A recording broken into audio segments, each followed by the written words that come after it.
opinions expressed on this show are those of the speaker and do not necessarily reflect those of the PFC Entertainment Network or any of the affiliates that make this show possible.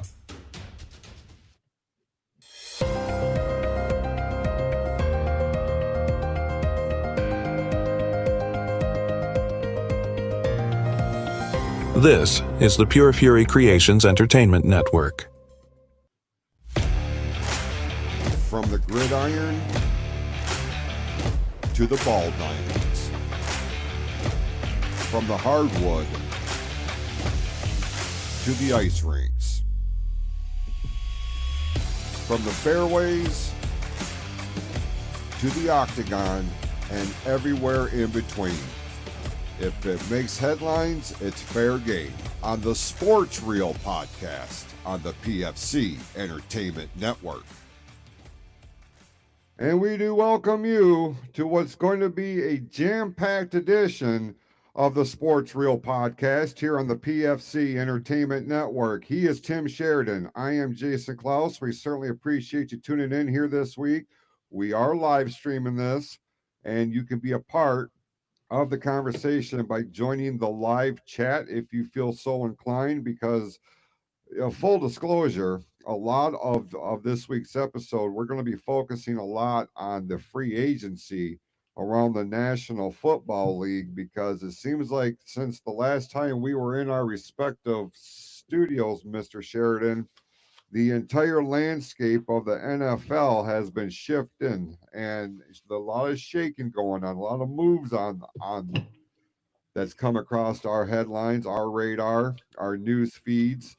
I don't know where you want to start with this. This is obviously something that I know you are really excited about. You actually texted me a couple days ago, I can't wait to do this show because of everything going on.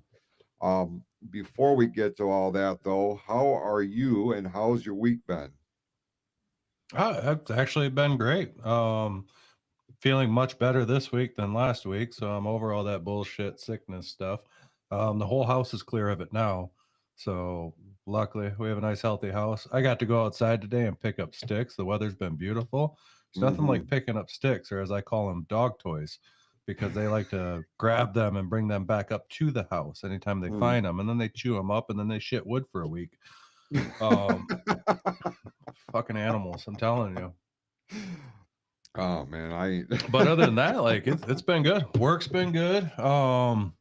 Everything's positive.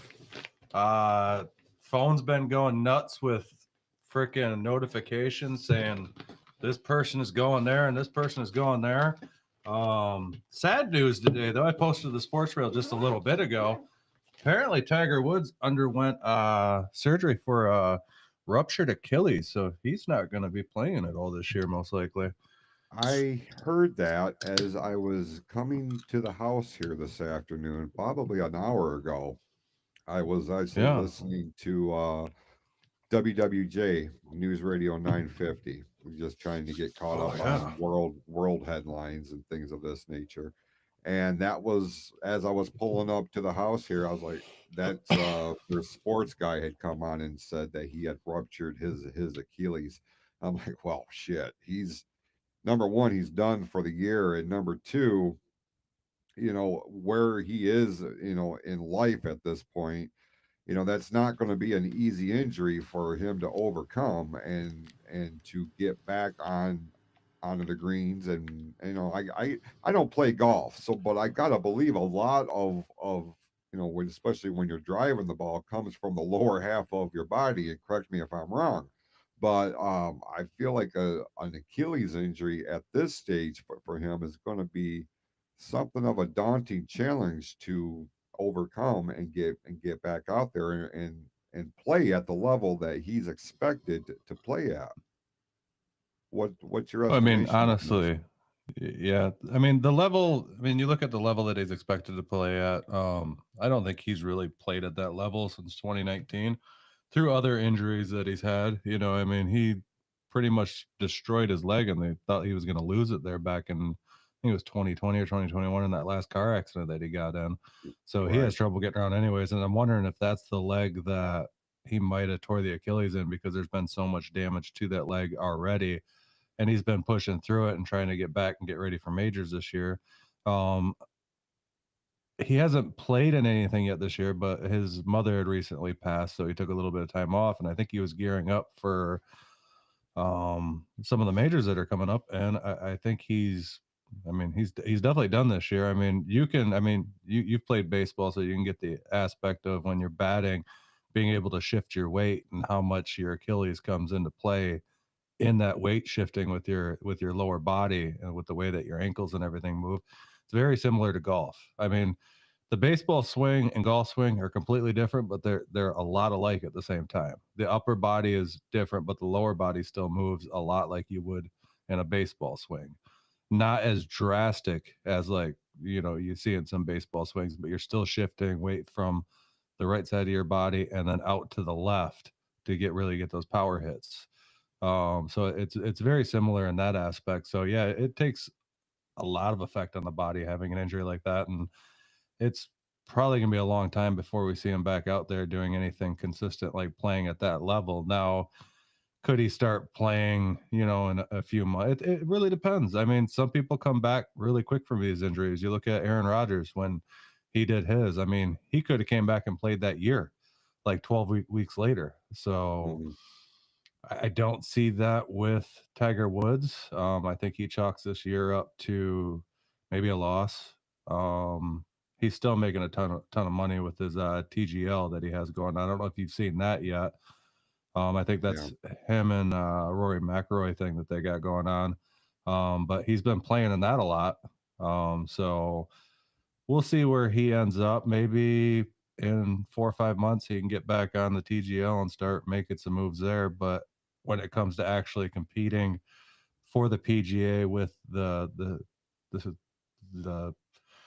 I'm having a fucking brain fart right now with the actually competing on the PGA with the rules that they have, you have to walk the whole course. And after an Right. Achilles injury like that, I just don't see him walking an entire 18 holes. It's going to be a long time. Now, the TGL is a little bit different. It's indoor. He's able to, just kind of stand in one area and not make a whole lot of moves besides the swing. It's a lot less strenuous on the body than what playing in the PGA is. So we probably won't see him again until next year playing in any PGA tournaments, but maybe even 6 months from now playing on the TGL again. Hopefully TGL will last that long without Tiger on there, because I think he's the big draw, especially since Rory really isn't doing much with it right this second, because he's going to be deep into majors coming up and stuff. So that's where the money is. So we'll see where it goes from there. But yeah, definitely anybody who's looking forward to watch Tiger this year, it's kind of a letdown. And some of these tournaments and stuff that kind of rely on Tiger being there to draw on the numbers to raise more money for these tournaments, it's going to kind of hurt them a little bit too. Yeah, for sure. I mean, that just goes to show just what kind of drawing power, what kind of power in general Tiger Woods still has in the world of golf. Um, for the longest time, he has been the face of the sport. Like, he brought a lot of renewed attention and fanfare to golf, and it had a lot of younger kids wanting to explore that as an option for sports. And I take what he's done in his personal life off the table for a second and focus on what he's done for the sport of golf. Like, he is going to be on one. He's going to be on a lot of Mount Rushmores of the face of the franchise, the face of the sport. He still commands a lot of attention at this stage in his career, so I can appreciate that. So yeah, that came across my radar, like I said, like an hour ago, and I'm like, oh, so I'm glad that you brought that up, because I did want to make mention of it. We talk about Tiger. Let's switch over to the Tigers for just a moment, and then we'll start breaking down all these gigantic moves in and around the National Football League. I don't know if we had an influence on this, Tim. My ego is going to tell me that we did. I know exactly where you're going. I know where you're going. I saw that you shared it to our page. Yeah. So you knew I was going to make mention of this.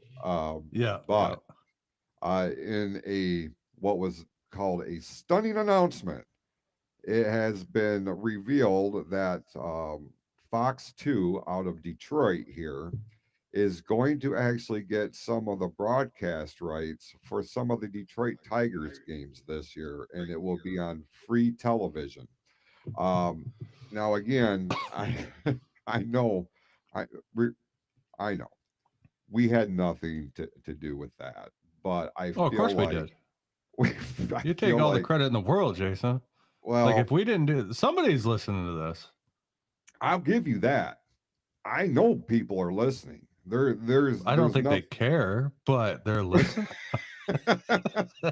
But the timing of it was just so funny to me because I had seen that come down and I was like, well, I am going to take some of the credit for that because a couple of weeks ago I went on this promo about how Major League Baseball and the owners of these teams are really sticking it to the baseball fan with these streaming rights and TV deals that are making it increasingly hard for you and I to watch our hometown team on accessible television. And then it come down that Fox 2 was now going to be broadcasting some of these games, not all of them. There's a select few of them. One is against the Colorado Rockies, which I was real happy to see. I'm like, well, that's appointment TV, and depending on what day that falls on and what time, I may be calling in that night. I have no problem in telling you that. I Yeah. don't know, man. There's just something about watching a local broadcast with your local, ads and commercials on there that takes me back to when I was a kid watching them with my grandparents. You feel me? So Oh yeah. anything that I can gravitate towards that feeling internally. Regardless of what happens on the field. If they're good, great. If not, it is what it is. But I will always clamor and go back to that feeling of just all is right in the world. So if Yeah. give me my Tigers on local television, and I am a happy dude. Don't mind telling you. So I unfortunately don't have Fox 2, so I can't watch them on there. So I'm still gonna have to do the fan duel thing to be able to watch these games. I'll be honest with you. I feel like this is going to be Fox 2 isn't going to be the only ones that jump on board with this. I think other markets, we just don't hear about it, but I think other markets are very much dealing with this kind of situation and with a very frustrated fan base, and your local affiliates are going to, do what they can Yeah. to get some sort of broadcast rights. Who's to say Fox 66 isn't going to follow suit? Because I Well, know I'm they're sure they on. probably are because I'm pretty sure FanDuel is owned by Fox. Yeah, So there's some putting sort them of on any of the affiliation. local, yeah, Fox networks is going to make a lot of sense probably in every market. They're going to get a certain number of probably home games, I imagine, or even possibly some of the bigger away games. But yeah, they'll probably do that. Just knowing that, I'm almost positive they're owned by Fox. So, Hmm. which I mean, at the end of the day, you can really look at Fox as the one eating themselves up by trying to put them on just that network. But Bally started it, so Yeah, fuck Bally. I Glad they're done. for real, dude. Like when part of the season went blackout because of all the Bally bullshit. Like that's where my disdain for all of this had started. You had mentioned, when we were talking about this, you guys couldn't watch a good portion of the season because it was blacked out on your provider. And Yeah. it's like that should not be a thing. That should No. never be a thing. Like, why is this allowed to be a thing? And it's all Mm, about that almighty yeah, it's dollar, about the right? money. Right. They don't want to. I mean, your provider doesn't want to pay the money to get that channel, so they're like, I guess we're not going to carry this channel anymore. And next thing you know, you can't watch your damn sports teams in the state that you live in, which is fucking stupid. Yeah, and I don't really feel like I need to be spending my hard-earned money on an entity that conducts itself that way because I'll take that chunk of change and I will buy the MLB TV pass for the year for $150. You know what I'm saying? Like Yeah. it's worth it to me. And I'm not the only one. I know I'm not the only one. So I'm glad to see that there's some results with this, and maybe the conversation started because some guy listened to the Sports Reel podcast here on the PFC network. So we do appreciate that, Right. as we appreciate everybody tuning in on the live stream here tonight. Now, Tim, I know you're chomping at the bit, brother. Let's talk about the free agency and the lots of moves that have been happening in and around the NFL in the last week. There, Um, there's been a some teams, ton. That's got me. yeah, some teams are coming into the 2025 season with a whole new coat of paint in Yeah. some regards. Where do you want to Oh, start? definitely. Well, first off, I want to start out with I know we were talking last week, went over this whole this Crosby signing and how it reset the market. Well, that got even worse this week for the Detroit Lions because Miles Garrett decided to go off and sign a 3-year, $120 million contract at $40 million a year for an elite, edge rusher. And that just made the Hutch signing even crazier. So now we're probably looking at probably $42, $43 million a year to keep Hutch. I mean, I think Hutch wants to stay regardless, but that's a market for an elite edge rusher now is above $40 million a year. It's fucking nuts. And talking about that also is the quarterback market just got readjusted too because Josh Allen just signed a 6-year contract that's worth $55 million a year. So I did not what's the see next that. big quarterback contract going to be? Like when Jaden Daniels stays as good as he is, I mean, what's he going to get? 60 million a year by the time he needs to resign? What's that say for San Francisco that has to resign Brock Purdy? They still haven't done that. Like, I mean, what do they value him at? Do they value him as an elite QB? I don't, but maybe in their minds they value him at that. Maybe he gets $57 million a year. Who the fuck knows? Like this shit's getting a little crazy, and it's hurting us now because the value or the price tag of Hutch just went way the fuck up. The price tag for Hutch went up, which in turn means that the price tag on tickets and Yeah. concessions and merchandise and everything sold within Ford Field is going to go up because I mean Yep. they got to pay that contract somehow, and it ain't going to all be done in endorsement deals. So that's what mm, mm, mm.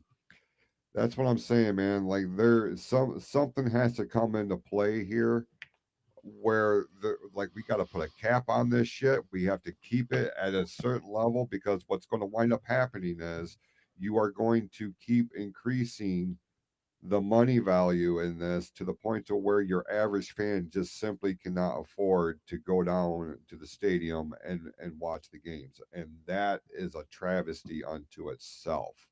I When mean, you're I feel talking, it's there already. oh, for sure, for sure. But I mean, if you're smart about it and you know what you're looking for, you can. Some people just like to be in the stadium, so they will pay Yeah. the 85, $95 to sit on the very top row of Ford Field just to be a part of that atmosphere. I get that, but if you want to get a decent seat, you're looking at four figures easily per person, you know, and Yeah. it should never be that. And I get it. This is the business end of the sports part of it, and that's the part that I am so jaded by because what the fuck? If you don't have fans to spend money to support your product, you don't have much of a product. So I mean, there's got to be a give and take here, and I'm all about these athletes going out and making money to have a great living because they put their bodies on the line and all the bullshit that we don't know about that goes on behind the scenes. I get all that. But holy hell, how much money do you really fucking need to run a football up the goddamn field or to throw it? And I'm not disparaging it. I'm just trying to put shit in real life perspective. There's got to be somebody that comes in and be like, all right, this is getting way out of hand, and we're really challenging and we're threatening our future because this is going to turn a lot of people off that's not going to spend money to support that product Yeah. because they just can't afford it. Yeah, I mean, I feel that they're already, and that's, I love the Detroit Lions, but ownership there kind of disappoints me because if you really look at the Lions are one of the most expensive tickets in the league. Hmm. They've had a little success over the last few years, and now all of a sudden they value themselves at the most expensive ticket in the league out of any overall. I mean, you could go watch, and I love the Chiefs too, but the Chiefs are way cheaper to go watch, and they've been in 5 of the last 6 Super Bowls. I don't understand how the Chiefs are cheaper to go watch than what the Lions are. It's like you guys need to get this shit in check because one, you guys aren't even spending all your money, your cap space. Like you guys were under cap the last few years, like doing a great job at spending money to build a team to become that successful. And if you have to increase prices to pay these players, that should not affect the fan. I know it comes down to it and it has to because the money has to come from somewhere, but to really put in retrospect, like if the fans can't afford to go there, you can't afford to pay these people anyway. So let's stop being a little greedy and make it easier for your fans to come watch it. I want to go take Chase to a Lions game. It's going to cost, my household probably $1,500, weekend to go down and watch the Lions play. And that's fucking outrageous. Like absolutely outrageous. Like, I don't know where they get coming up with these prices. Like it's just, and I know it's, they sell out every game. So Right. when you're selling out, you can keep raising the prices until you stop selling out, and then you can adjust your prices there. But that's a shitty business aspect to live by, and that's the part that disappoints me about the Lions. Now the team itself, I'm also a little disappointed in them right now because they really haven't made a whole lot of moves so far in free agency. Um, wanted to go over some of these because out of everybody, I mean, there's teams out here, and we'll get into these in a minute, but so far the Lions haven't really done shit. They signed DJ Reed, cornerback, really good cornerback. I'm excited about that signing. That's going to really take up the losing Davis. It's going to fill that spot really well. He's a great DB.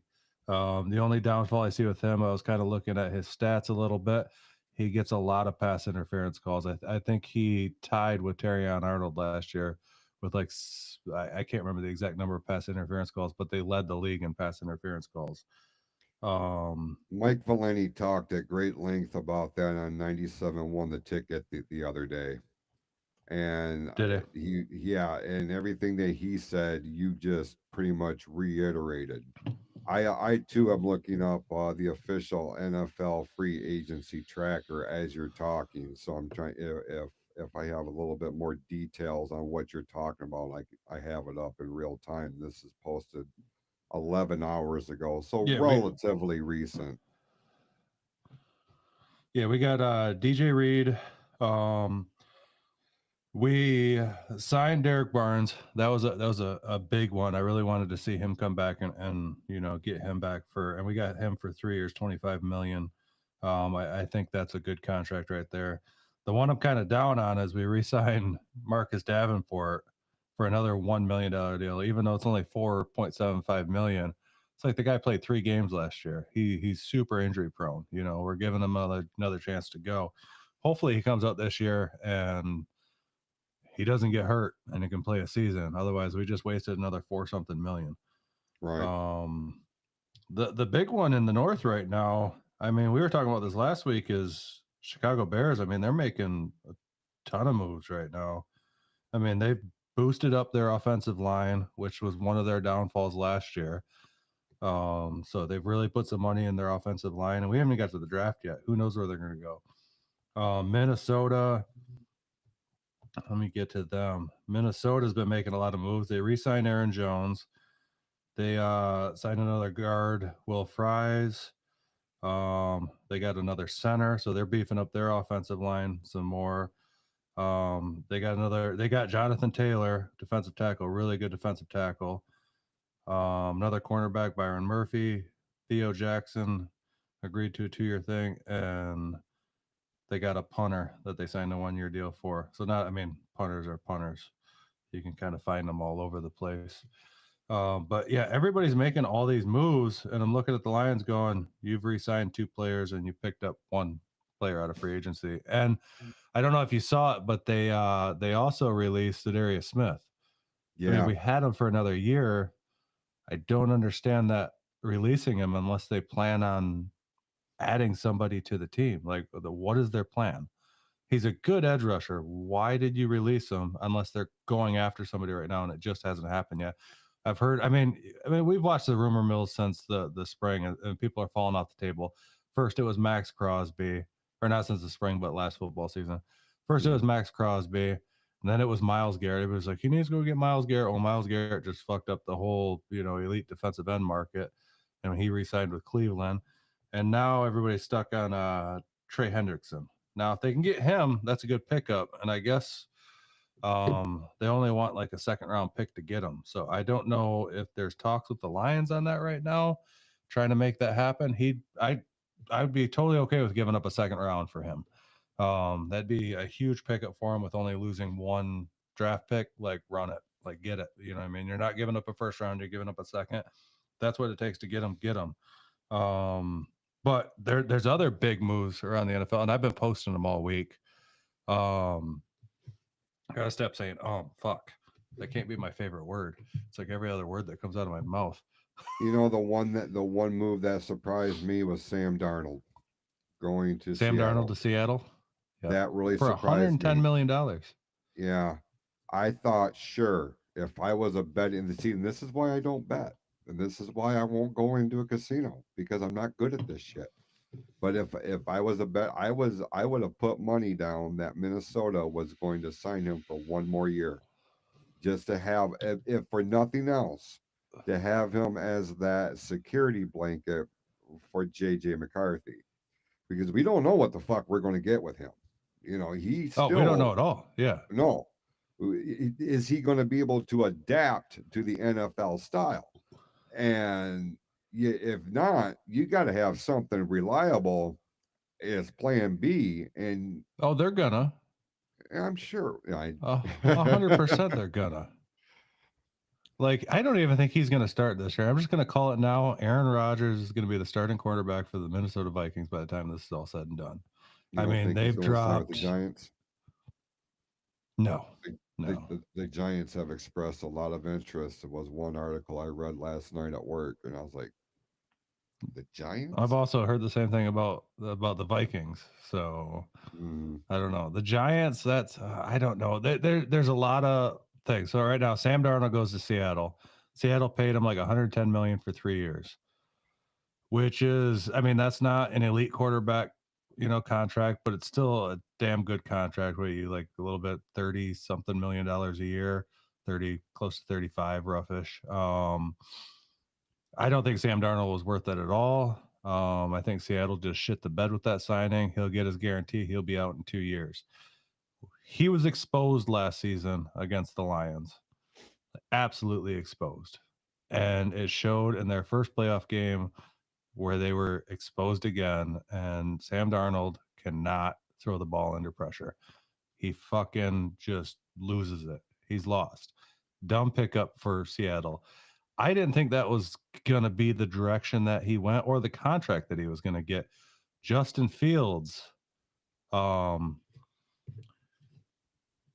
thought he was Justin Fields leaving Philly was the one that kind of tossed me up right now, because not Philly, but Pittsburgh. Pittsburgh is sitting there right now without a quarterback because they haven't re-signed Russell Wilson yet, and they just sent Justin Fields away. I think he is better. Jets, yeah, he went to the Jets. He's going to be the starting quarterback for the Jets now. I think he is better than Sam Darnold, and he only got like a 2-year, $40 million. So $20 million a year. These contracts don't make any sense to me for the quality of players that are going. Like, I really think Sam Darnold was overpaid, and I think Justin Fields was underpaid. The only reason Justin Fields didn't get to shine last year in the long run with Pittsburgh is because they had Russell Wilson, who kind of came in and took the mantle from him. But Justin Fields was undefeated in Pittsburgh last year. Like, he was just running shit there last year. I mean, he might have lost one game, but he had a really good season going on, a really good thing, and all of a sudden he was sat for Russell Wilson. Pittsburgh, no quarterback yet, unless they re-sign Russell Wilson, and maybe that's their idea. I saw that, and this is to go back to the Minnesota thing. Minnesota sitting on JJ right now. Apparently, so Sam Darnold is gone. They have JJ. They also had Daniel Jones on the roster because after Daniel Jones got booted out of New York last year, he signed with Minnesota. Well, Daniel Jones apparently is going to be signing with Indy. So right now they just have JJ. So they're going to be looking for somebody else. And I think this is going to just magically float for Aaron Rodgers to finish out that Favre tour. Like, I'm fucking really wishing it happens. Like, I just want to see that happen for him just to finish out that whole Favre tour. Like, it would be amazing. It'd also be dangerous being in the North because Aaron Rodgers, even though he's older and he had a shitty time in New York, he's still dangerous. Right. And like I was saying last year, Minnesota can make any quarterback look good. And when you put a good quarterback there, that's when Minnesota becomes really dangerous. And Aaron Rodgers is still one of the best to ever do it. Let's see if he goes there. It's still too soon to call. Kenny Pickett looks like he's going to be most likely the starter for Cleveland now. I saw that he got sent to Cleveland. I'm still looking. Patriots are making a lot of moves right now, too. They signed Carlton Davis from us, picked him up on a 3-year, $60 million deal. I don't know if that was worth it. I mean, he couldn't even finish up the season last year without getting hurt. But then again, who didn't fucking get hurt on our defense? Right. They've been making a ton of moves. They signed Joshua Dobbs to a 2-year, $8 million deal. He's going to be the backup over there. Justin Fields, the New York Jets.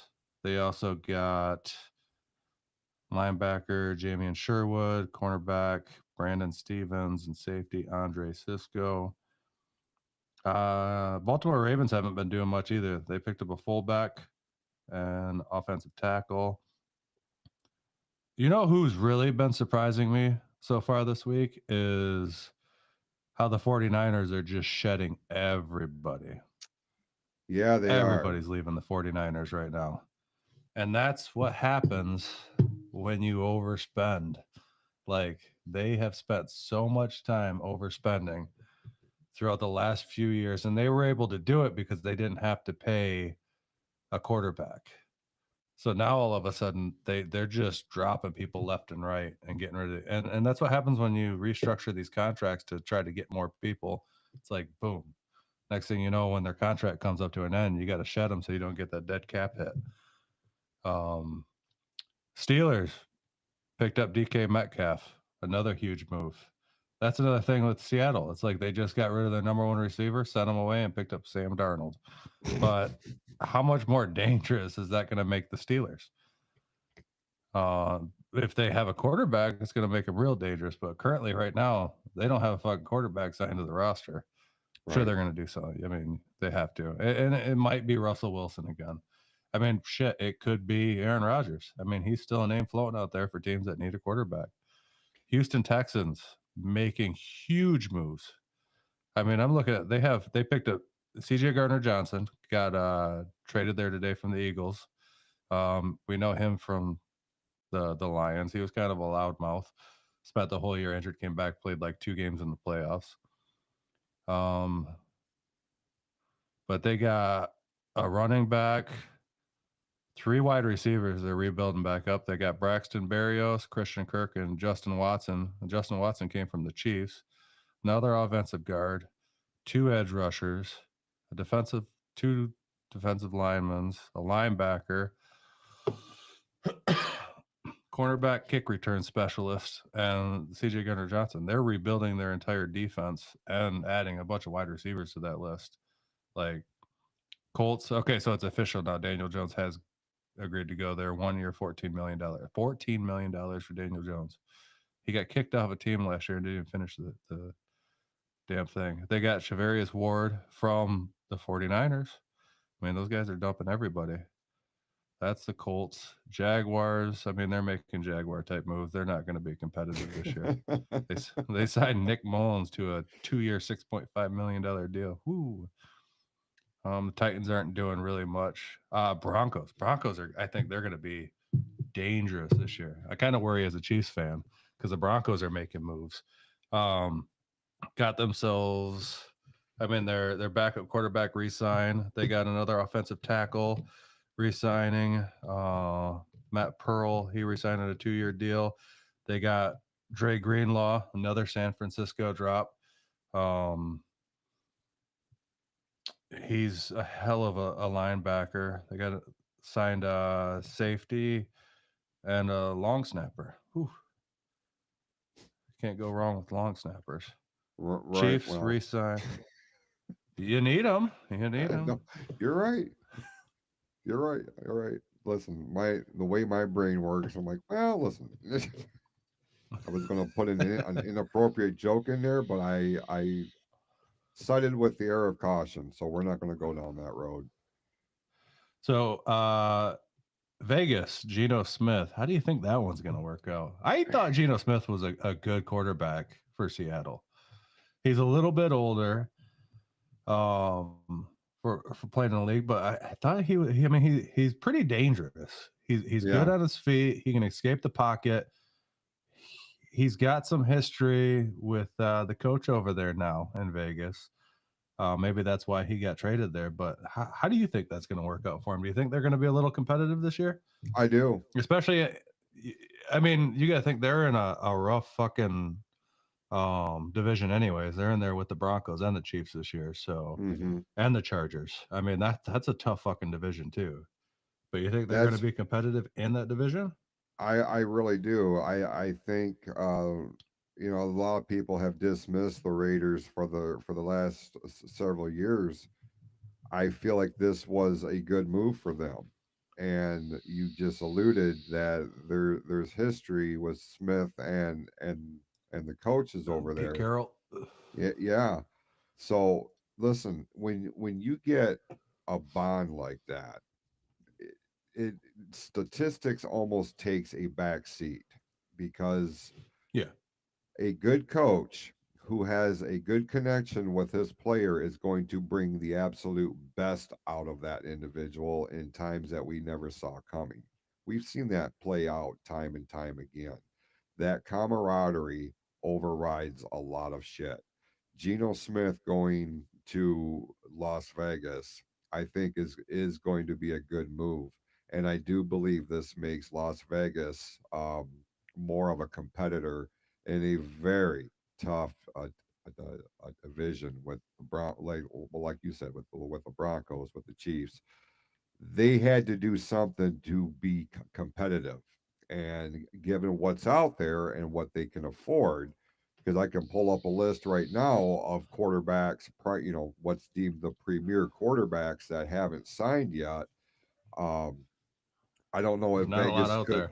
No, but with Smith, he's still a name, and he's coming.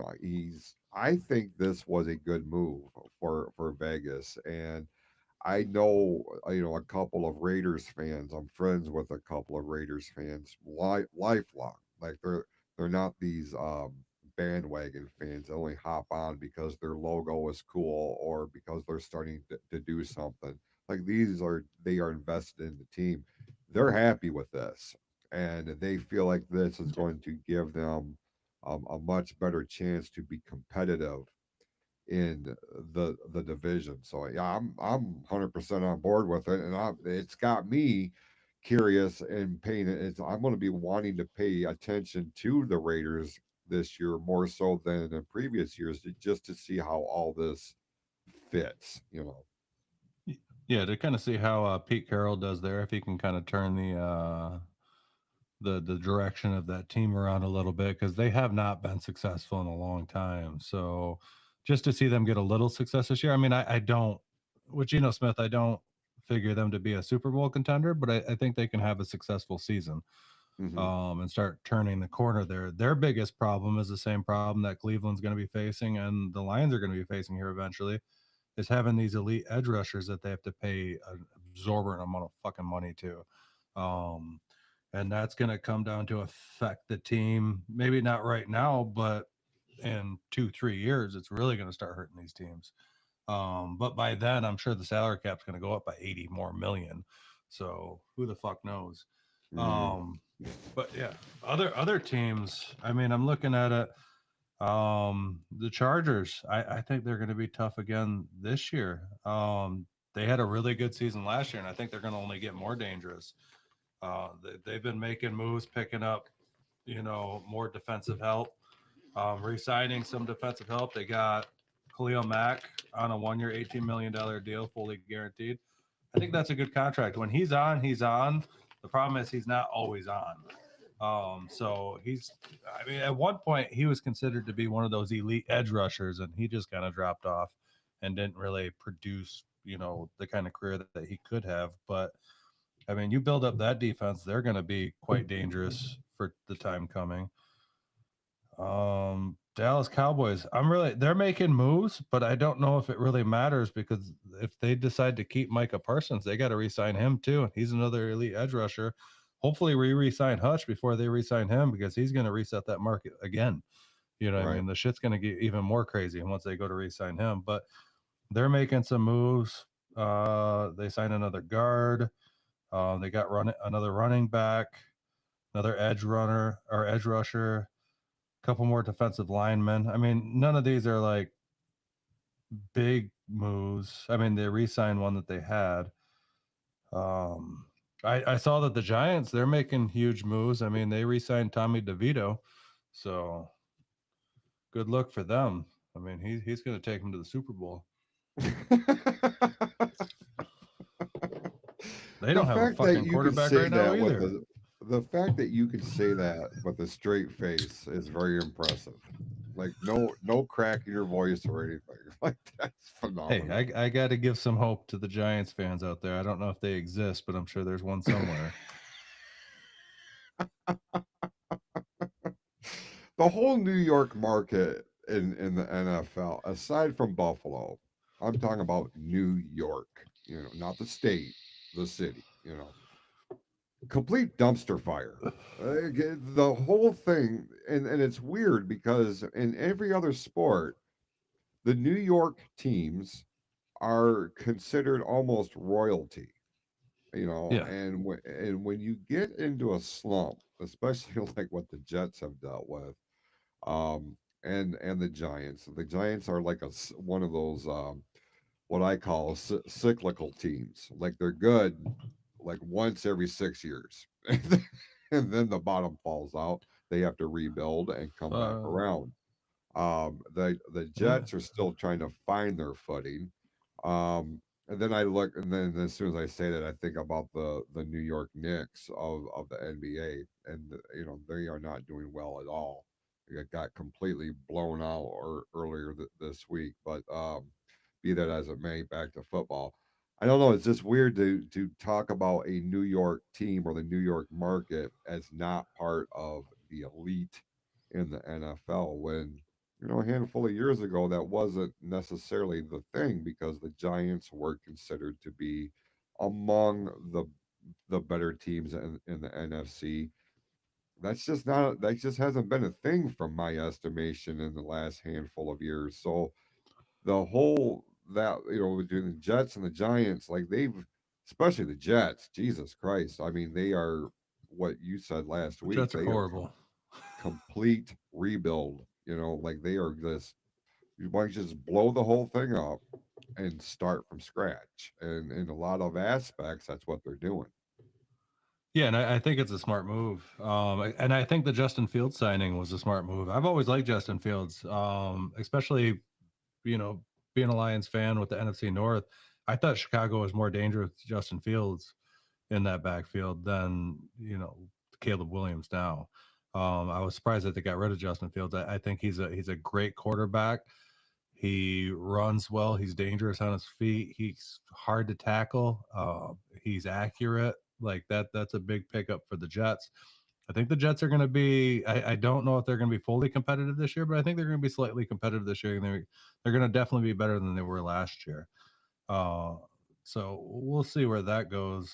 I think the Jets are definitely better than the Giants. The Giants really haven't been good since the heyday of Eli Manning. That was the last time that they were really good before his little downfall and getting benched and everything else. But yeah, there was a point in time where the Giants were elite, and that's when Eli Manning was back there and when he was playing his best. Another team I wanted to get to was because this is another one in the NFC that really kind of battles with the Lions a little bit, when it comes to playoff time or even the regular season. That's the Rams. I'm looking at the Rams right now, and the Rams are making moves. They got Matthew Stafford to come back. They restructured his deal. Matthew Stafford is staying there. And I don't care what anybody says, Matthew Stafford is still one of the elite quarterbacks in this league. His pay might not totally match how good he is, but Matthew Stafford is really fucking good. And I've always been a huge fan of his. In the process, they picked up Devontae Adams. So now you're looking at, wide receiver room. You're looking at Puka Nacua, Devontae Adams, and Cooper Kupp currently. I know Cooper Kupp, they're talking about trading away. Who knows if that'll happen? But right now you're looking at those three. That's a dangerous combination, with Matthew Stafford with the ball in his hand, having all those weapons out there in that field. They could be real dangerous again this year.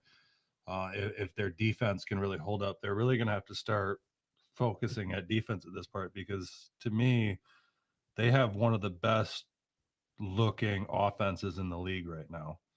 Personally, looking at them with that Devontae Adams pickup, like that's dangerous. I don't know how you feel about that one. No, it's funny that you focused on the Rams, because I pulled up the free agency tracker for the Rams as you mentioned them, and I kind of, I don't know, I forgot about the Adams signing, because I was so focused on Matthew Stafford and the fact that he was going to restructure his contract in an effort to stay with Los Angeles. Um, I am totally in agreement that the Rams are going to be a powerhouse in this Yeah. next season, and they're making all the right moves. And not only that, but they also retained Garoppolo for 1 year, $4.5 million contract. Which is So a he's good backup to have there. Yeah, I was just going to say the exact same thing. Very smart move on their part, and that is more than ample backup in case something happens with Stafford, because Stafford's been known to suffer some injuries during the course of his career, and he's been able to play through a lot of them, but the ones that have knocked him down have knocked him down. So Yeah, it's Garoppolo mostly being like his broken backup, necks. yeah, Yeah. Garoppolo being his backup that's a sweet deal for the Rams. Um, and Devontae Adams, I think, is going to be one of them low key game changers, and this is Yeah. something that you know with the right receivers, easy for me to say. This is where Stafford is dangerous. If he gets comfortable, they get on the same page. History has shown when he's in sync, like he's damn near unstoppable. So, and they're the Rams are making the right moves as well this year. And it got me thinking of this. I feel like once free agency has closed and we're done doing the majority of the moves and things of this nature, I think it would be fun to go through and grade each team based on what they Team. did in this offseason. Because right now, Yeah. the Rams are looking at like an A minus B plus range from my Yeah, estimation. the Rams are doing well. Actually, I'm impressed with the NFC this year. I think, for the last, almost 10 years, the AFC has been untouchable by the Hmm. NFC. The AFC has ran everything. So far with these moves this year, I'm looking at the Rams just making little moves like that just cap their team even tougher. I'm looking at Washington just going fucking nuts right now. Like, I think they got a little bit of taste of that success last year, and they're spending some money to put people ready to try to make a run, I think, to be honest. So Washington's going to be tough this year.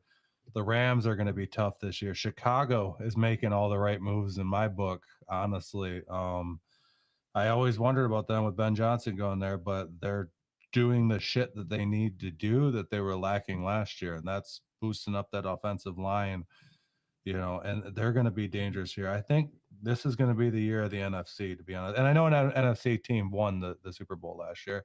Let's get off that. You know what I mean? Like, yes, the Eagles won. They were an NFC team, but the NFC wasn't dominant the way that the AFC was. The AFC has all, I mean, you look at what I consider the super teams in the NFL. I mean, you're looking at the Chiefs, the Ravens, the Bills. And it doesn't really show it from last year because they sucked last year. But you look at the Bengals too. That's another one that's a powerhouse team usually. Like all the elite quarterbacks are in the AFC pretty much. Really, besides, honestly, I think Jaden Daniels is going to turn into one of those elite quarterbacks. But who else in the NFC is really elite like that, like the AFC has? I don't know why it balances out that way, but all the super elite quarterbacks tend to be in the AFC. And I'm thinking that with a lot of these teams adding the way that they're building, I think the NFC is really going to be shining this year, which kind of sucks for the Lions because I think it's going to be a way more competitive conference than it was last year. Agreed.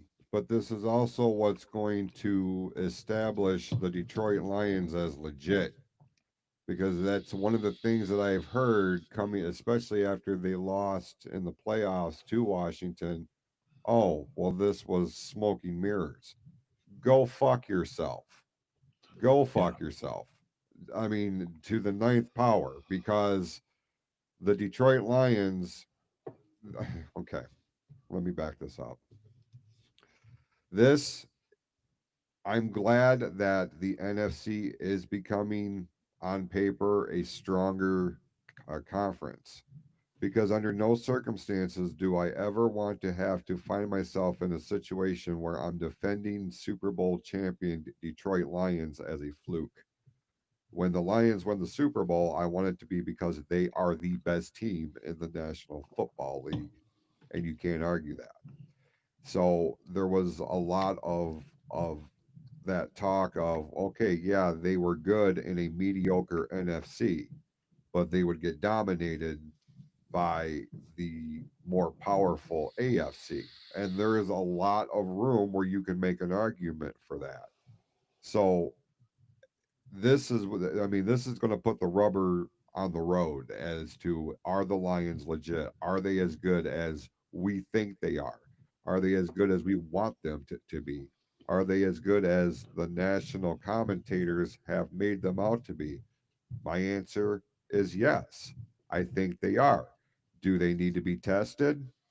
This is going to be their test, so that when that day comes and you and I are leading the charge on a Super Bowl championship victory, we can collectively and unapologetically stick our middle fingers up to everybody that said they can't do this, or they weren't good enough, or it was smoking mirrors, or it was one excuse after the other. Again, with all due respect, you can go fuck yourself, because I don't know, I'm excited about this because like I said, this is really going to establish our team as truly, undisputedly, one of the elite teams, not just in the NFC, but the entire league as a whole. So I'm here for it. Let's do it. Yeah, I'm here for it too, but I want to see them start to make some fucking moves because so far signing one DB and you still need to sign other players, and we have spots missing right now. They haven't even re-signed Tim Patrick, let alone. They need to get another receiver. So whether or not they plan on drafting one, which probably isn't the smartest move, because then you're gonna have a rookie receiver out there. I don't know what they plan on doing. They're not making a lot of moves yet. I don't know if they're waiting for the market to kind of quiet down to try to get some of these players, that they're looking at for a cheaper price. Who the fuck knows? But they're not making the moves that these other teams in the NFC are making. And I think they need to jump on it. First things first, let's re-sign Hutch before Micah Parsons get re-signed, and it costs you even more fucking money. Let's get that done. Let's find a receiver, whether you re-sign Tim Patrick or you go after somebody else. Who knows? We need another receiver. You got to start making some moves, and you got to start making them quick, because a lot of these really good players are starting to disappear out of the market real fast. And I know free agency is still open, and shit's probably still being talked to, but it doesn't seem like people are knocking on the door of Detroit right now the way that they were in the last 2 seasons. I am not sure why. Maybe So people have lost hope in the Detroit Lions. Like, I mean, the players, like, because before we had players wanting to come here, you know what I mean? mhm. And it doesn't seem like that's the same attitude right now.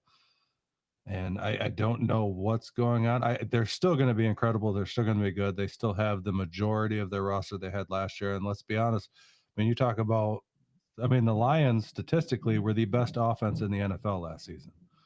Statistically, hands down, best offense in the league. And like, nobody can dispute that. But this year, they're just not making the move so far that I want to see to make them competitive. So far, I mean, Washington really scares the hell out of me this coming up next season. Like, that's going to be the team to beat in the NFC right now. They are adding the weapons that they needed that they were lacking last year. They're focusing on defense. That's where they were hurting last year. And they're going to be real dangerous. And we got to do something to combat that. And so far, I've seen one really possibly good cornerback signed. You know, he gets a lot of pass interference calls. Let's see if he can clean that a little bit here, because that could be an issue too, because you got him as, you know, CB1, and then you got Terrion Arnold as CB2. Those two stacked up to like have the most pass interference calls in the league last year. Let's not do that again this year, because that'll really hurt us. So you need to clean that shit up. So I just want to see more moves, and I don't know if they plan on the draft. I don't know what they plan on, but right now they're not making a whole lot of anything going on, or have a whole lot of anything going on. So let me ask you this. Couple of things, actually. This is probably a two-parter. From your estimation, re-signing Aiden Hutchinson is priority one, yes? Yes. And that's something, and do you feel like that's something that has to be done? Locked him in for whatever extension that they're going to give him, that he's going to agree to. Do you think that might be part of the reason why other players are kind of hesitant to come to Detroit? Because right now, that's to bring in new pieces to the puzzle is not priority. And right now the Lions, we would like to think that is their number one objective. So they're not really going out and being overly aggressive in trying to get other players off the free agent market, because theoretically they don't really know how much money they're going to need to keep Hutch here, right? I mean, do you think that's I part mean, of the theoretically, problem? I mean, it could be, but theoretically, you kind of know how much is going to be needed. The market has been set now with Myles Garrett. You're going to have to pay him more than Myles Garrett. He's going to cost you at least $42 million a year, which is asinine. Like, when they sign Hutch will be the highest paid non-QB, and I'm hoping they do it before Dallas re-signs Micah Parsons, because, like I said, it'll get more expensive at that point. I don't know if that's why other players aren't really claiming to come here like in the past. I don't know what's going on with them right now, because, like I said, they dropped Zadarius Smith. So to me, that is a sign that they have somebody in mind, that they're working out a deal with somebody. Because to drop him, he's a good edge rusher. I mean, I was really looking forward to seeing him and Hutch on opposite sides this year. So if it's not going to be him, who are they looking at?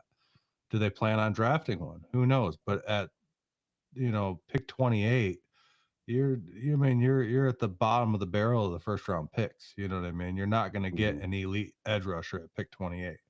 I mean, you would need top 10 pick to get an elite edge rusher out of college.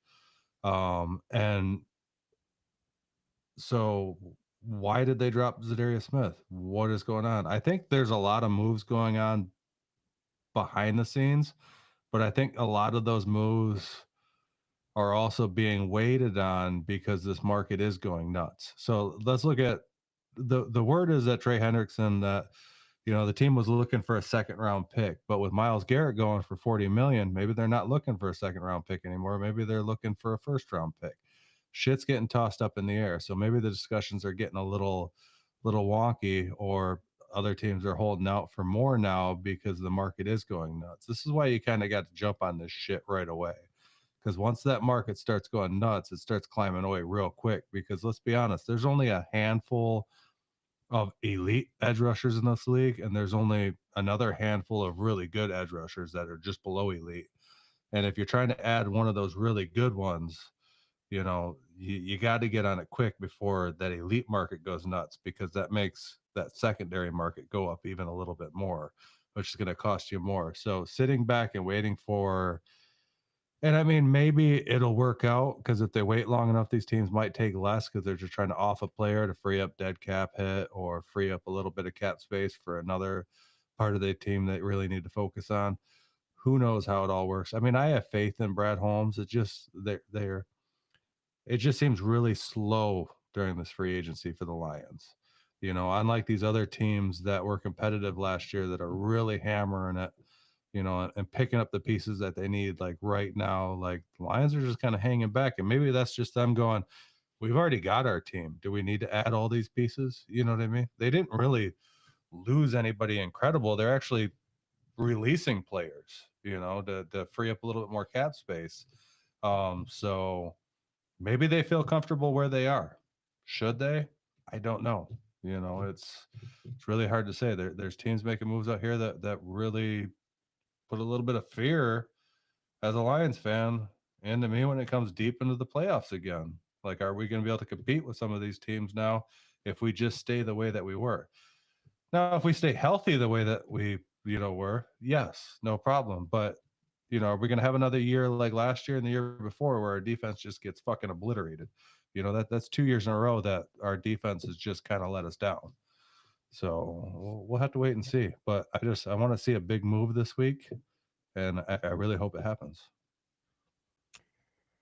Well, if it does happen, you can rest assured that we will be sharing that news on the Sports Real Podcast Facebook page. So if you haven't already, like that page, follow that page, and if you wouldn't mind doing us a solid, as the kids say, go ahead and share that page. We would really appreciate, trying to get our footprint expanded. Um, before we look ahead to this coming week in sports on the local end here, is there anything else about the NFL free agency that you want to throw out here this week? Any other No, unless something's major happened in the headline? last hour. It's funny because I I think we keep covered refreshing almost the all the page. major ones I wanted to. Yeah, I was like, Yeah, man, like, because if you we never know what's could, gonna happen, because it could happen like minute by minute by minute. yeah, I was hoping we could be like, breaking news. And then I started thinking in the back of my mind, damn, I'm going to have to make a breaking news graphic because, at some point while we're doing this show, breaking news is going to happen and we need to make that shit like official, make it feel like a big thing, right? So, Well, I mean, taking notes. breaking news. Apparently, DeAndre Hopkins is expected to sign with the Ravens. So Well, that's a pretty big pickup for them. So we'll see. Only a $6 million deal, though. I'm surprised the Chiefs didn't try to keep him for $6 million, but who knows? I know They we have haven't, cap issues. yeah, I know we didn't really spend a tremendous amount of time here today or just in general talking about the Carolina Panthers, but I do follow that team. I was real stoked, Tim, to see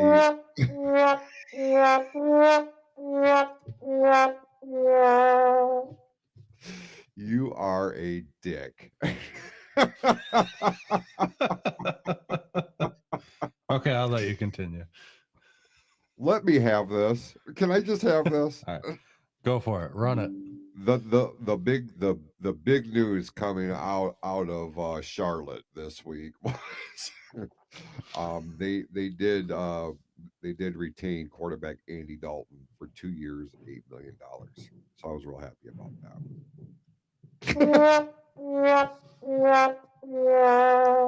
It gives us a lot of hope. Oh, Oh shit! another thing. Apparently, just saw that as apparently Chiefs standout safety Justin Reed, great safety in the league, is apparently signing with the Saints. So Mm, currently, the Chiefs are being gutted on defense. does that worry you? Mm, yes and no. I expect a little bit of a fall off this year, but who knows? They do really well with young players.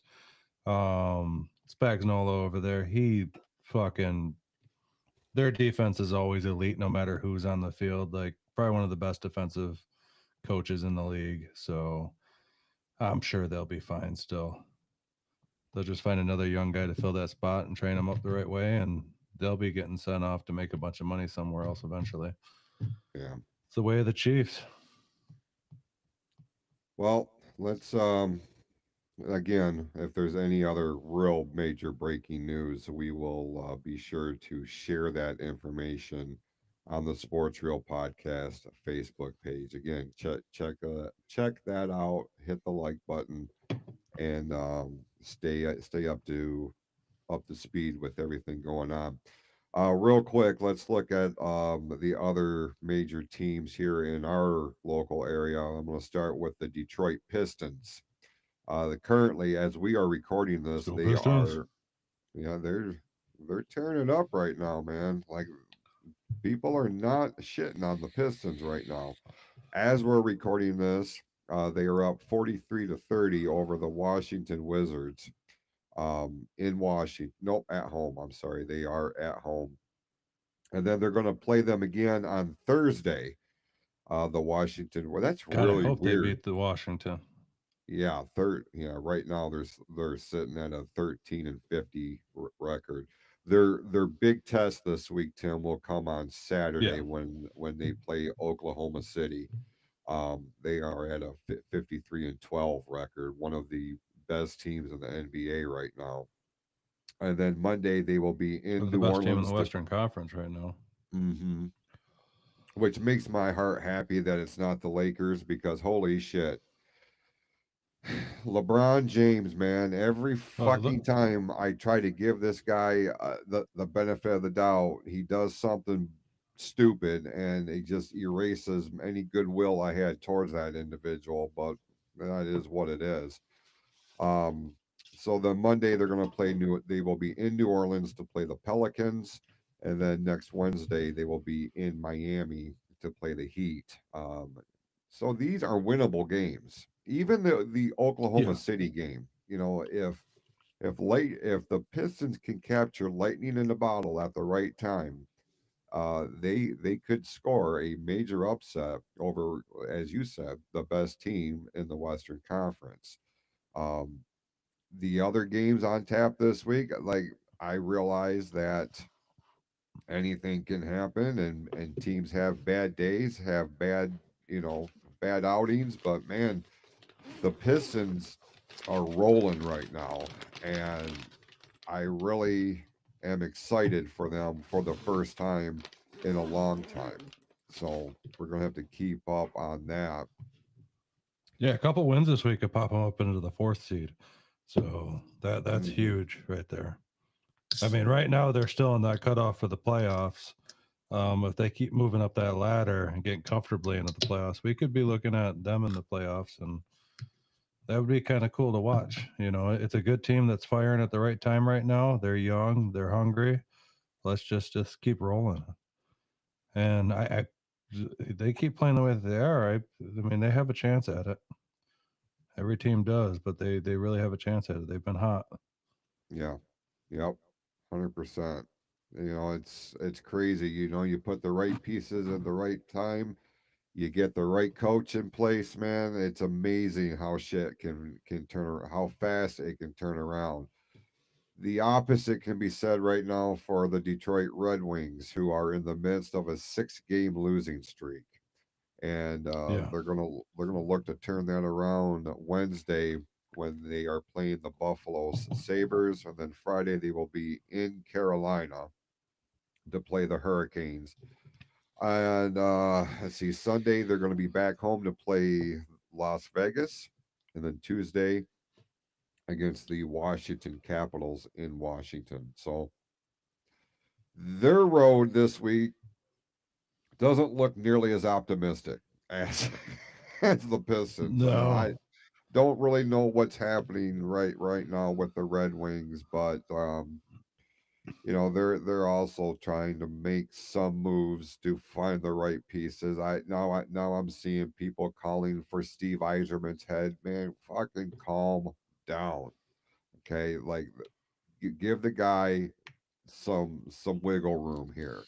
We have the right guy in place. It ain't always all on him. It's how much is ownership willing to um, endorse what Eiserman wants to bring to this team. Because make no mistake about it, man, nobody wants the Red Wings to be more successful than Steve Eiserman.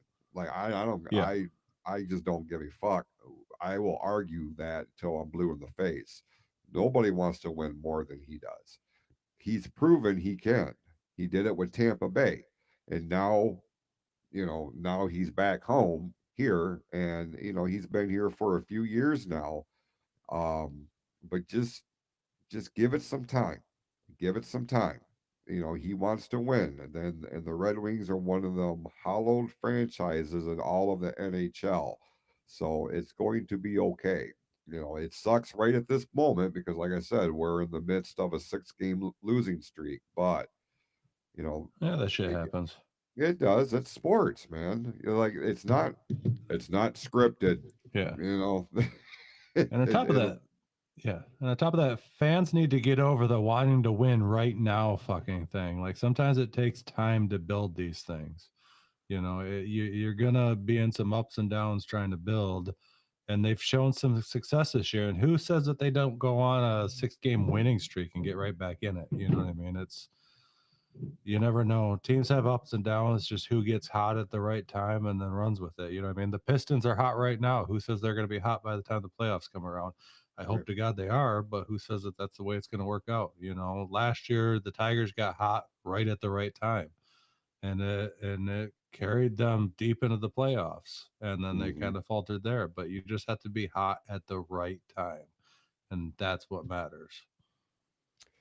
I would also, as we wind this down, I would like to make mention that the Michigan State Spartans are the regular season Big Ten champions for this year for college basketball, and I am stoked about that. Well done, Sparty. Thank you for that.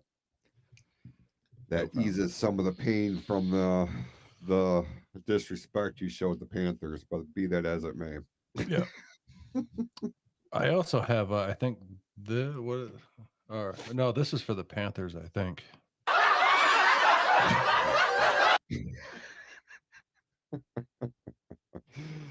Sorry. Oh, all right.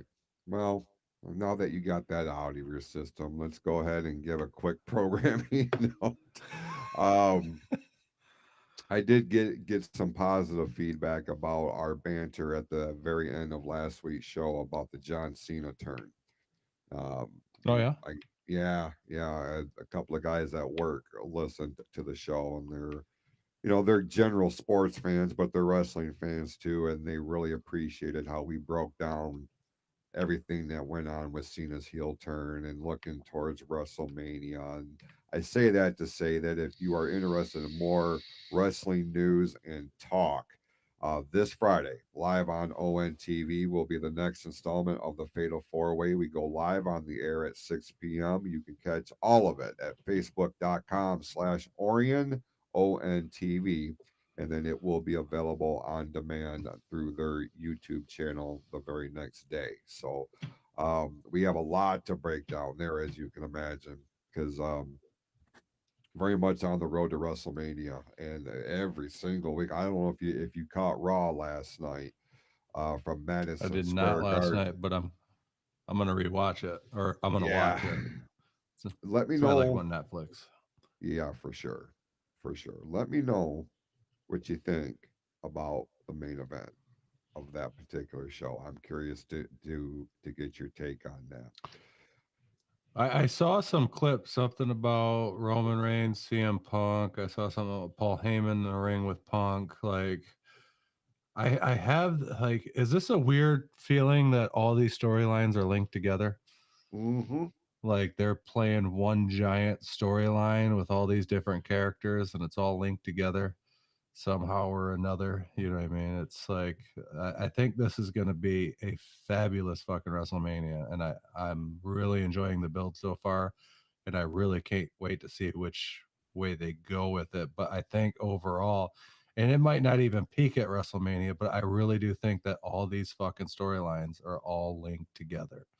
I mean, you have The Rock and the storyline with Cena and Cody Rhodes now, and then you have Roman doing this storyline with Punk and Heyman, and they're all kind of linked because The Rock and Roman are linked, and it's like who knows which way they're going with this. The aura of unpredictability is what's making this so fun because Yeah, generally we've been able to kind of call this shit like 3 months out, and it winds up being that's what happens. It ain't like that right now. And I no, will say, as a sidebar, if I'm Travis Scott, I wouldn't think about setting foot into a WWE locker room or a ring anytime soon, my friend, because you got a big ass target on your, like, legit.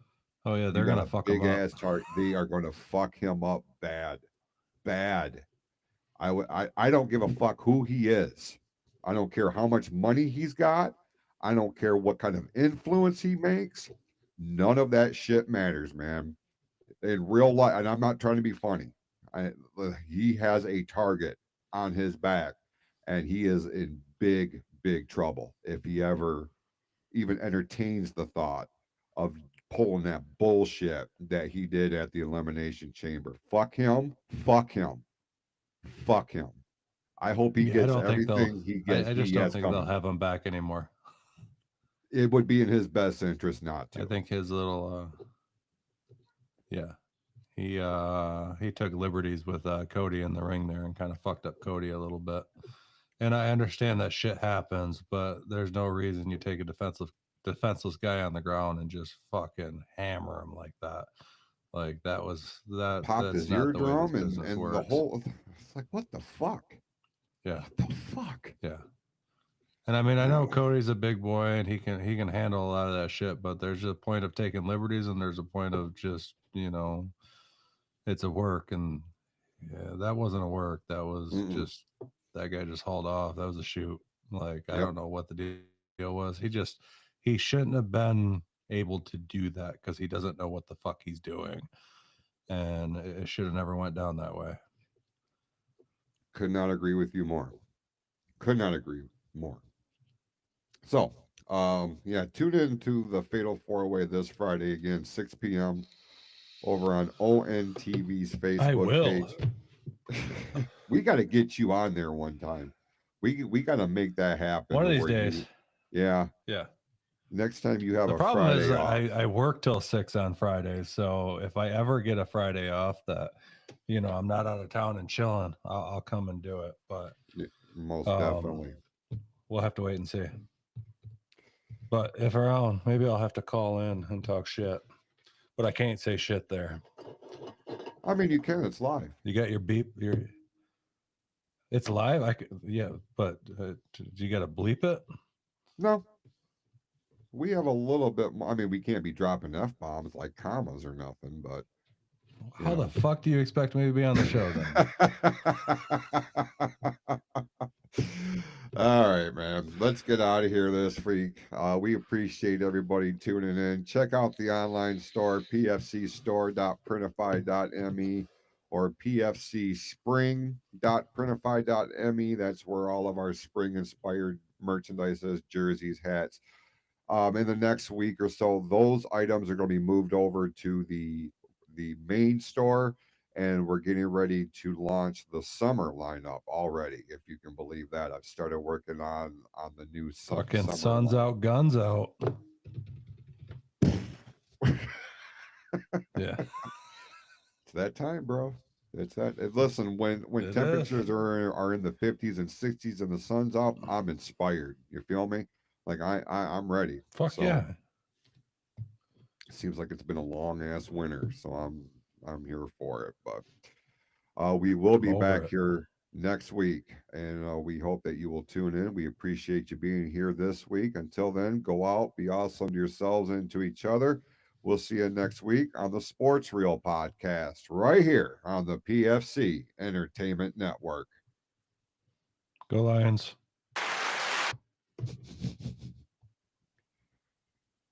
All right. I don't know who Josie Elizabeth is. Do you? Another? I don't know who the fuck that is. There's nobody on my friends list. Mm-mm. That's why I didn't comment to it. I'm just like, that's got to be some type of weird fucking bot or something That's what trying to I get was us to thinking. buy something or send them money. But I mean, I'm glad that they said hello.